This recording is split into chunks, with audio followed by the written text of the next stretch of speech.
Hello and welcome back to my channel. Hope you all are doing good. आज का जो video है वो कैनबिस इंडिका पे है, जिसको हम हिंदी में भांग का पौधा बोलते हैं। कैनबिस जो है वो भांग को बोलते हैं। इसका कॉमन नेम है इंडियन हेम्प। दूसरी एक और मेडिसिन है that is cannabis sativa, that is American hemp. So ये कैनबिस इंडिका का कॉमन नेम है Indian hemp and it belongs to family urticaceae. Very forgetful. Cannabis indica के जो पेशेंट्स होते हैं वो बहुत ही ज़्यादा फॉरगेटफुल होते हैं। उनकी याददाश्त जो होती है वो कमज़ोर होती है। Forgets his last words and ideas. अपने आखिरी के शब्द को भूल जाते हैं। Begins a sentence, forgets what he intends to speak. वो एक सेंटेंस की शुरुआत करते हैं और फिर भूल जाते हैं कि वो क्या बोलने वाले थे, उनको क्या बोलने की इच्छा थी। They forget that. Inability to recall any thought or event on account of other thoughts crowding the brain. ये कोई भी पास्ट इवेंट या पास्ट थॉट, कोई भी पुरानी चीज़ को, पुरानी बात को ये याद नहीं कर पाते हैं क्योंकि इनका ब्रेन बहुत से अदर थॉट्स से बहुत ही ज़्यादा क्राउडेड होता है, भरा होता है। तो किसी पुराने इवेंट को ये याद नहीं कर पाते, रिकॉल नहीं कर पाते। और यही सिम्टम एनाकार्डियम और लैक कैनाइनम में भी देखा जाता है।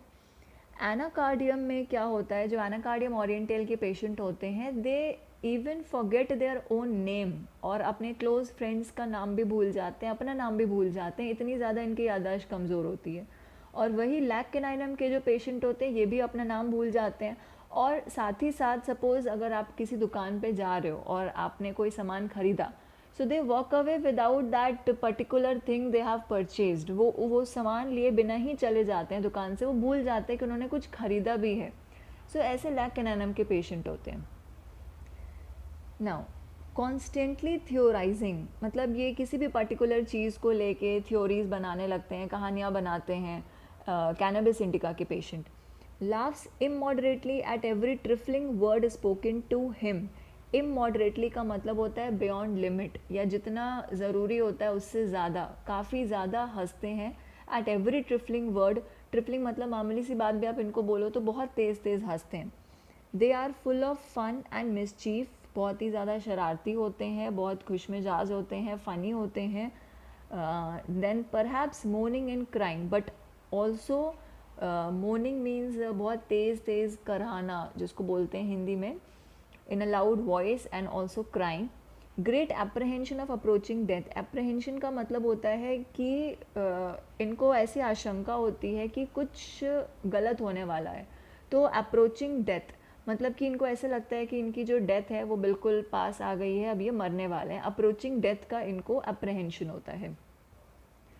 डेलेरियम ट्रिमेंस, डेलेरियम ट्रिमेंस जो है ये जो सिम्टम है, इसका मतलब होता है ट्रेमर्स के साथ डेलेरियम। डेलेरियम मतलब कि कन्फ्यूजन, हेलुसिनेशंस, जो चीज़ एक्चुअल में नहीं होती है वो इनको दिखती है, वो इनको फील होती है, सुनाई देती है। विजुअल हेलुसिनेशंस, ऑडिटरी, और साथ ही साथ इनकी बॉडी भी शेक करती है।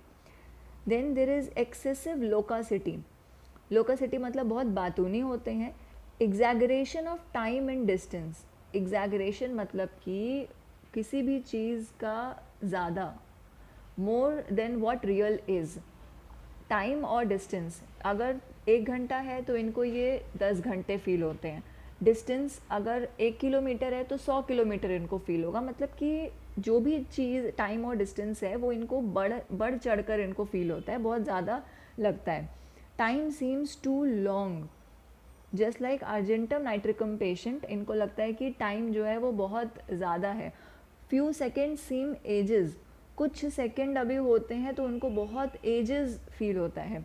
डिस्टेंस सीम्स इमेंस, कुछ रोड्स की दूरी इनको माइल्स की तरह फील होती है। So that is exaggeration of time and distance.